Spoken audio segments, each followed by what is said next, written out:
La génération 2000 est en train de prendre le pouvoir sur la génération 90. Plus de Tsitsipas, plus de Rublev, plus de Casper Ruud. Place à Fonseca, place à Jakub Mensik. Allez, c'est le débrief du 4e jour de l'Open d'Australie. Allez, suivez-moi. Salut à tous, j'espère que vous allez bien. Je suis très heureux de vous retrouver pour une toute nouvelle vidéo. Et aujourd'hui, on va parler de cette journée où littéralement les joueurs des années 2000 ont pris le pouvoir sur les joueurs des années 90. On a eu notamment Jakub Mensik que vous voyez sur cette image. On va parler aussi de Jack Draper qui a battu Thanasi Kokkinakis au bout de la nuit. Thanasi Kokkinakis qui va avoir l'habitude à un moment de perdre ces matchs-là au bout de la nuit. On en parlera juste après. On va commencer par Jakub Mensik qui sort la tête de série numéro 6, le 6e mondial Casper Ruud, 6-2, 3-6, 6-1, 6-4. Un très gros match de Jakub Mensik qui, voilà, j'avais pressenti qu'il allait battre Casper Ruud, un peu comme Fonseca allait battre Rublev.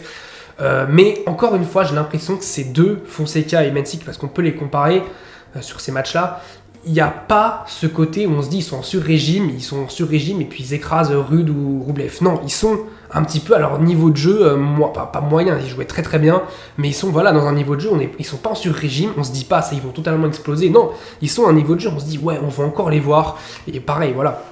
Fonseca qui a été énorme hier, Mensik qui est énorme aujourd'hui, Casper Ruud qui m'a déçu aussi parce que franchement je trouve qu'il tenait pas bien la balle et il a vraiment eu la chance pour moi que Mensik fasse un deuxième set horrible où il fasse beaucoup de fautes directes. Mais pour moi, Ruud, il se prend, mais il le déculotté. Parce que regardez, le score 6-2, 6-1, 6-4, si on enlève ce deuxième set, où pour moi, Mensik fait n'importe quoi. Je trouve voilà, que ça a été un massacre. Et puis, regardez, par exemple, cette photo sur cet échange, on voit Mensik qui, regardez, il est bien dans le court. Et puis, Ruud qui est pris à contre-pied, mais surtout qui est loin du court. Et ça a été ça tout le match. Un Mensik qui rentre dans la balle. Là, pareil, il va au filet. Il lui fait une petite volée amortie croisée qui est somptueuse. Et puis, regardez l'autre image. Celle-là, c'est quasiment la même que celle que j'ai montrée avant. Sauf que le score est différent. C'est pour breaker dans le 4e set et après s'envoler et gagner le match. Mais regardez l'image où il est là. Il est posé dans le court. Et Ruud est au niveau du logo Melbourne. Et puis si on recule un petit peu, c'est quasiment la même chose. On a Mensik qui est le pied dans le court, et puis Ruud qui est derrière. Alors là, il est un peu plus avancé, Ruud, mais quand même pareil, il est prêt à contre-pied. Là, pareil, il se fait prendre, il est fixé, il se fait prendre. C'est quasiment la même image, avec un set différent. Là, c'est le début du 3e set, et là, c'est la fin du 4e. Ça a été, voilà, et après cette libération, Jakub Mensik très heureux de remporter ce match, mais on sent que ces joueurs-là, Fonseca, Mensik, c'est pas ça, c'est pas juste battre un top 10 qui les intéresse, c'est d'aller encore plus loin. Lui, il a dit, je veux gagner tous les grands chelems. Ça, c'est un objectif qu'on veut voir maintenant. Après, il faut assumer. Dire que je veux gagner tous les grands chelems, maintenant, il va falloir montrer sur le terrain, mais déjà là, c'est une très bonne chose qui montre battre Casper Ruud. Alors, ok, Casper Ruud, l'Open d'Australie, c'est peut-être son pire grand chelem, c'est là vraiment où il est moins bon avec Wimbledon, mais faut quand même le battre, parce qu'on dit toujours oui, alors le match c'est pas évident pour Casper Ruud, mais c'est aussi pas évident pour Mensik, il joue sur un grand court, il joue Casper Ruud, et c'est facile de dire sur notre canapé oui, Mensik va battre Casper Ruud, mais il faut que lui le fasse sur le terrain, et il le fait sur le terrain comme Fonseca l'a fait, et je trouve ça magnifique, et vraiment je trouve que cette génération-là, j'ai envie de la voir, cette génération 2000, parce qu'on n'oublie pas aussi évidemment Alcaraz et Sinner, l'impression que ça fait 10 ans qu'ils sont là, mais Sinner c'est un 2001 et Alcaraz c'est un 2003, on a Mensik qui est un 2005, Fonseca qui est un 2006, on a vraiment cette génération 2000 qui est en train de prendre le pouvoir sur la 90, Tsitsipas est en train de disparaître, Rublev est petit à petit en train de quitter le top 10, Casper Ruud est toujours là mais c'est un peu compliqué, Medvedev il est encore là, mais des fois c'est un peu compliqué. Zverev, c'est le seul qui pour moi garde un niveau qui est très bon. Medvedev aussi par moment, faut pas l'enterrer non plus. Mais ce que je veux dire, c'est voilà, cette génération 2000, faut la suivre, faut voir ce qui va se passer parce que c'est énorme. Pour moi, c'est énorme ce qu'ils font et voilà, je suis très content que Mensik montre à tout le monde ce qu'il est capable de faire. Déjà son 5e top 10 qui bat son 5e top 10, son premier grand chelem, mais quand même son 5e top 10, c'est énorme. Et puis Fonseca aussi qui a un an de moins encore. Un autre qui est fou aussi, c'est Jack Draper. On peut comparer Draper qui harangue la foule avec un Thanasi Kokkinakis, le regard totalement vidé. Thanasi Kokkinakis qui oui perd encore une fois un match en 5-7 à l'Open d'Australie. Ça me fait penser au match face à Andy Murray notamment. Ça me fait aussi penser au match face à Tsitsipas il y a quelques années. Je crois qu'il y a eu un match face à Medvedev où il perd en 4-7 aussi il y a quelques années. Mais voilà, bref, Kokkinakis, c'est beaucoup de gros matchs à l'Open d'Australie, mais beaucoup trop de défaites malheureusement. Et je pense que là c'est trop pour lui, il avait ce match face à Murray, même 2-7-0, 2-7-0 break, où voilà, c'est totalement surréaliste qu'il a réussi à faire Andy Murray, c'était il y a 2 ans, et là, Draper, pareil, il est mené 5-3 dans le 4e set, Thanasi Kokkinakis sert pour le match à 5-4, et puis derrière, il perd 7-5, 6-3, et puis même à 3 partout, il y a un gros jeu où Kokkinakis est à 0-30 sur Draper, il le fait pas, et le jeu d'après Draper le break, ça fait très très mal. En fait, tout le scénario est fait pour que ça fasse mal à Kokinakis, et c'est terrible pour Thanasi Kokinakis qui malheureusement, encore une fois, perd un gros match à l'Open d'Australie, et en plus il avait un tableau qui était plutôt favorable, puisque le prochain tour c'est Vukic qui a battu Korda. Ça aussi, il faut en parler de Sébastien Korda qui en ce moment, il est ridicule, mais voilà, il aurait pu jouer Vukic, donc c'est-à-dire son compatriote, pour aller jouer un 8ème sans doute de gala face à Carlos Alcaraz. Et là, malheureusement, il laisse Draper gagner ce match. Alors, Draper aussi a été le chercher, évidemment. Draper qui fait aussi partie de sa génération 2000, exceptionnel, demi-finaliste à l'US Open. Par contre, il faut faire attention à sa problème physique, notamment à la hanche. Et déjà, on sait que la hanche, pour les Britanniques, ça n'a pas trop réussi à Andy Murray. Donc, faut voir si Draper, ça va pas non plus l'handicaper pour la suite de sa carrière. Je ne l'espère pas parce qu'il est encore très très jeune, et voilà, on sent quand même que c'est un peu compliqué sur ce début de saison de se mettre en route. 5-7 face à Navone, 5-7 face à Kokinakis, mais il s'en sort, il a le mérite de s'en sortir, de continuer à se battre, et il a le mérite d'être au 3ème tour et de jouer Vukic qui, voilà, il va être favori sur ce 3ème tour. Il faudra voir physiquement comment il réagit, mais il va être favori sur ce 3ème tour, et moi je veux un Draper Alcaraz en 8ème, même si j'ai peur de l'état physique de Draper s'il arrive en ayant joué plein de matchs en 5-7, qu'il en a déjà 2 sur 2. On va aussi parler un petit peu d'un match féminin. On n'a pas encore parlé dans cet Open d'Australie, parce que pour moi il n'y avait pas de dinguerie chez les filles, il n'y avait pas eu de favorite qui avait perdu très très tôt, ce qui est plutôt rare d'ailleurs à souligner, mais on n'avait pas vraiment de favorite qui avait fait de dinguerie. On n'avait que des Françaises qui perdent, on a juste Gracheva qui reste, mais là c'est la défaite de la finaliste en titre, Zheng, qui a gagné les Jeux Olympiques, qui avait finale du Masters. Et là, c'est vraiment une surprise de perdre contre l'Allemand de Sigmund.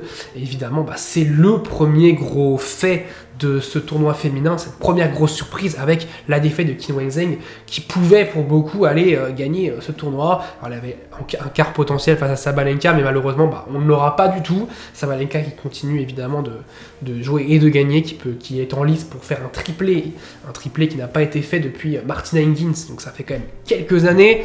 Mais voilà, Qin Wenzheng qui nous quitte déjà dès le second tour, c'est une énorme surprise du côté féminin, et évidemment qu'il fallait en parler. Il faut aussi parler de nos Français. On va la voir, ce Humbert Arthur Fils. J'en ai appelé de mes voeux de voir un Humbert Fils. Enfin, pour moi, ça aurait été une honte, et je pèse mes mots, ça aurait été une honte de ne pas voir Arthur Fils et Hugo Humbert au 3ème tour ensemble, l'un contre l'autre. On va la voir, Humbert qui a eu vraiment un parcours pour le moment tranquille, Giganté et Habib, la belle histoire de tournoi pour le peuple libanais. Mais ce que je veux dire, c'est que voilà, Hugo Humbert, on va vraiment l'attendre face à Arthur Fils, voir vraiment le réel niveau qu'il a.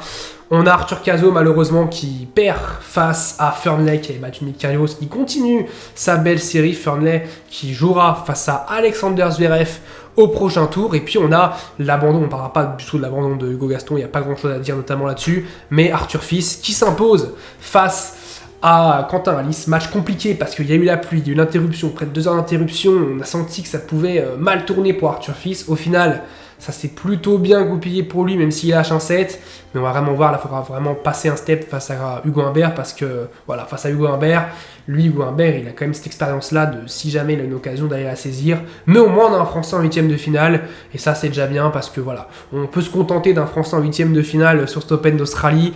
Je trouve que c'est quand même plutôt pas mal pour bien démarrer la saison. On a eu en plus un titre à Auckland pour Gaël Monfils, on a eu un titre à Hong Kong pour Alexandre Muller, donc ça commence plutôt bien pour le tennis français. Faut pas qu'on se plaigne de ça. Pour le tennis masculin, je parle, parce que le tennis féminin c'est autre chose, c'est une catastrophe. Et on va parler maintenant de qu'est-ce qu'on regarde demain. Alors, qu'est-ce qu'on regarde pour cette 5e journée de l'Open d'Australie? Alors, Iga Swiatek, je pense qu'il n'y aura pas de souci pour elle. Si elle perd, ce sera aussi une énorme surprise. De Minor, je pense qu'il va dérouler. Sinner, c'est sympa de mettre la wildcard australienne Schulkate en night session, mais je pense que Sinner, voilà, c'est pareil, ça va dérouler. Paolini, ça devrait aller aussi. Pas trop de matchs intéressants pour moi sur cette Roll Lever Arena, que des favoris qui devraient logiquement s'en sortir. Navarro qui a eu chaud au premier tour et qui faudra qu'elle prouve un petit peu si elle peut aller encore plus loin dans ce tournoi. Fritz Garin, ça peut être intéressant, mais je vois pas Fritz perdre. Tien Medvedev, ça c'est pour moi, pour l'instant, de tout ce qu'on a là, le plus beau match, le match le plus intéressant. Voir ce que va faire Medvedev face à ce jeune Tien, ce jeune américain, aussi génération 2000. Donc à voir ce que va faire Dani Medvedev. Urkac Ekmanovic, je vois Urkac passer facilement. Rybakina, je pense qu'elle va passer facilement. Berrettini Rune, ça c'est le match à cocher évidemment. Rune qui a ce tableau de l'enfer, le pire tableau, le pire tirage possible, avec Zango au premier tour, Berrettini au deuxième tour, Urkac potentiellement au troisième tour, Sinner en 8ème, déjà rien que ça. Et s'il passe en quart, c'est un miracle. Bref, déjà s'il passe au au troisième tour, ça sera déjà très bien, mais bon, Berrettini pour Holger Rune, un super match en perspective, et une heure plutôt correcte pour nous, Français, 7h du matin. Après, si les matchs là prennent du retard, mais je vois pas Rybakina durer et Hurkacz et Kecmanovic, je vois pas non plus ça durer, donc pour moi, ça commencera vers 7h15, je pense. On a aussi Kokniakis Kyrgios en double, voilà, ils pourront se consoler en jouant le double. Face à en plus De Quartz et Vukic. Vukic au troisième tour d'ailleurs, qualifié au troisième tour. On a du Raducanu Anisimova, très intéressant comme match, un match de revenante. Raducanu qui a remporté, je rappelle, l'US Open 2021 en sortant des qualifs, un miracle. Shelton, Carreño Busta, ça peut être un match aussi intéressant. Pour moi, Shelton va passer. Marozsan, Tiafoe, on sait jamais avec Marozsan et on sait jamais avec Tiafoe. Ça peut être très intéressant aussi. Qu'est-ce qu'on a à Player mon fils? Faut que mon fils, physiquement, il montre qu'il est toujours là. On a Fonseca, Sonego, à voir comment Fonseca digère, parce que c'est bien de faire un exploit. On parle même pas d'exploit, en fait, de faire une performance face à Rublev. Mais il va falloir voir s'il confirme face à Lorenzo Sonego. Autre défi, évidemment, parce que sur ce match-là, il est presque favori, il est peut-être même favori, à voir comment il gère ce statut de favori sur un match. On a Mikkelsen, le bourreau de Tsitsipas, Shapovalov, Musetti, un duel de revers à une main, un duel gaucher-droitier, match qui peut être popcorn aussi, Musetti que pour moi j'ai dit ça va être mon joueur régulier de la saison, je veux qu'il soit régulier, donc je vais pas lâcher Musetti cette saison. Et Shapovalov, j'ai un petit peu lâché l'affaire, je pense que voilà, bon, à voir ce qui va se passer, et puis plus on descend, on commence à avoir pas mal de matchs de double. On a Cerundolo, Jazacosta si vous aimez les duels argentins. Bon, voilà, on a Moutet Kruger qui va être sur un petit cours pour Corentin Moutet. Faut que Moutet passe évidemment. Puis voilà, je pense qu'on commence à avoir que des doubles. Voilà, donc vous, dites-moi ce que vous attendez demain. Quel match vous attendez le plus?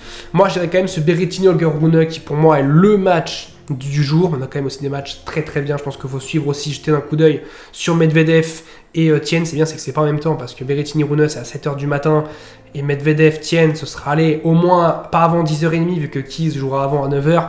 Donc pas avant 10h30 Medvedev. Ce match là, je le coche. Évidemment aussi, faut suivre ce que fait mon fils, Shapovalov, Musetti aussi. Voilà, pour moi c'est Fonseca aussi. Évidemment, garder un œil sur Fonseca, voir ce qu'il nous fait. En tout cas, n'hésitez pas à vous abonner, à liker, à commenter si cette vidéo vous a plu, si vous en voulez encore plus. On va continuer sur cet Open d'Australie. On se retrouve très très vite pour débriefer cette nouvelle journée de l'Open d'Australie. Je vous dis salut à tous, portez-vous bien.